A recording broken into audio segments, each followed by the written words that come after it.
ब्रह्माची इडली.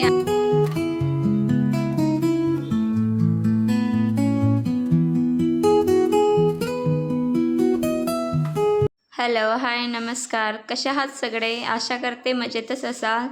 तर बघा, सकाळी 6, सव्वा 6 वाजताचा हा व्ह्यू आहे. इतकं शांत समाधानी वाटतं ना.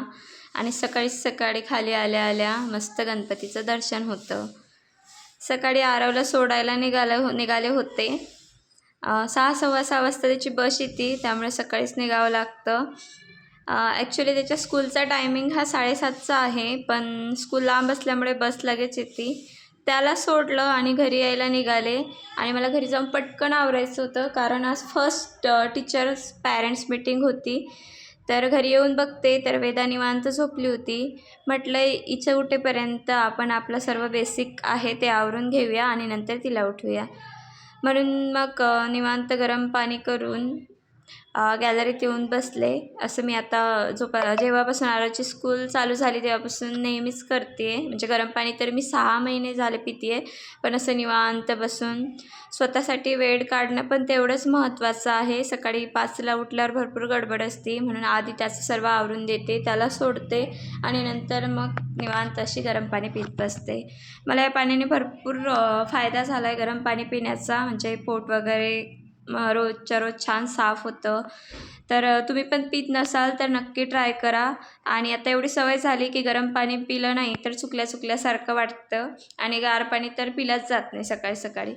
मस्त असं 15-20 मिनिट गॅलरीत शांततेत बसून गरम पाणी पिते. भरपूर कामे असतात स्त्रियांना, पण स्वतःला वेळ देणं पण तेवढंच इम्पॉर्टंट असतं. आणि गॅलरीतला हा सकाळचा व्ह्यू बघतच मस्त पाणी पिलं. आणि पक्ष्यांचा आवाज बघा किती छान असा ऐकायला किती छान असं वाटतो.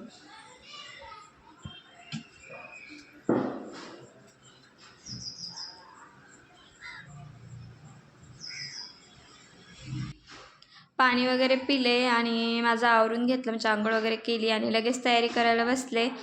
मीटिंगचा टायमिंग हा सकाळी 8:30चा होता आणि स्कूल दूर असल्यामुळे कमीत कमी मला 7:30 ते पावणे 8पर्यंत घरातून निघायचं होतं. कारण मग तिकडे रिक्षा वगैरे बुक करणं आणि बहुतेकदा तर ओला कॅन्सल वगैरे होतात, म्हणून लवकर निघायचा प्लॅन होता. आणि तयारी करताच माझं सारखं वेदाला आवाज देणं चालू होतं, की म्हणजे तिला उठवणं चालू होतं. पटापट आवरायला घेतलं, कारण मग उशीर जर झाला असता तर मग तिकडे मला मीटिंगला पोचायला वेळ लागला असता. पटकन असं आवरून घेतलं आणि चहा नाश्ता करायला घेतला. सकाळी आरवला पोहे दिले होते डब्याला, तेच होते. ते पोहे आणि चहा घेतला पटकन. आणि वेदाला पण एवढ्या घाईत पटकन तयार केलं आहे आणि आम्हाला लगेच निघायचं आहे, फार उशीर झाला आहे. आणि आम्ही जायला निघालो होतो. या मुलीला रिक्षात बसल्यावर कसला आनंद होतो ना, म्हणजे बाईकवर तर फिरतोच आम्ही नेहमी, पण तिला रिक्षात बसल्यावर वेगळाच आनंद होतो.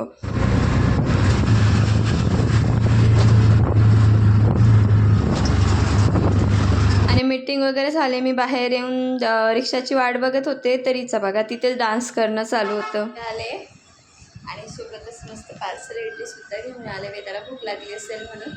तर चला आता नाश्ता करते आणि नंतर मग बाकीचं सर्व आवरायचं पडलं, तसंच ठेवून गेली होती सर्व, तर ते आवरून घेते. मस्त असं नादब्रह्माची इडली आणि मेदू वडा आणलाय, तर छान असा नाश्ता करून घेते. आणि इकडे बघा लगेच खायला बसली. गरम नाही आहे का? नाही आहे. कशी आहे वेदू? कसं आहे? यम्मी आहे. तर चला आता नाश्ता करून घेते मी.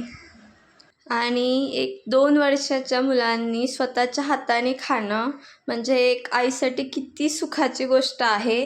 ते म्हणजे ज्यांना छोटे मुलं आहेत ना, ते नक्की अनुभवू शकतात की मला काय वाटत असेल. खूप आनंदाची गोष्ट आहे ही.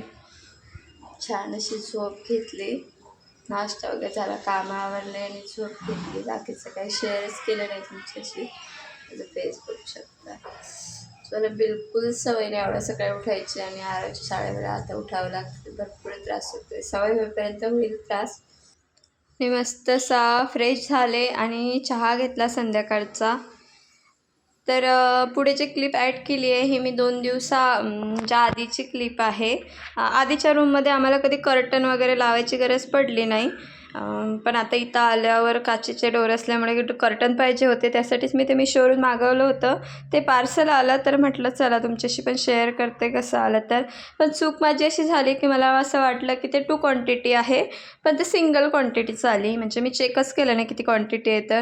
पण त्याची क्वालिटी अशी आहे ना की मी रिटर्न करायचा विचारच केला नाही. म्हणजे एक नंबर क्वालिटी आहे वेल्वेट आणि कलर पण एकदम भारी दिसतोय. त्यामुळे म्हटलं आपण याला दुसरा मागवू आणखी एक पीस, पण याला नाही रिटर्न करायचा आणि अंधार पण छान पडतोय रूममध्ये, त्यामुळे मी त्याला ठेवून घेतले. तर चला आजचा व्हिडिओ इथेच संपवते. आवडला असेल तर व्हिडिओला लाईक नक्की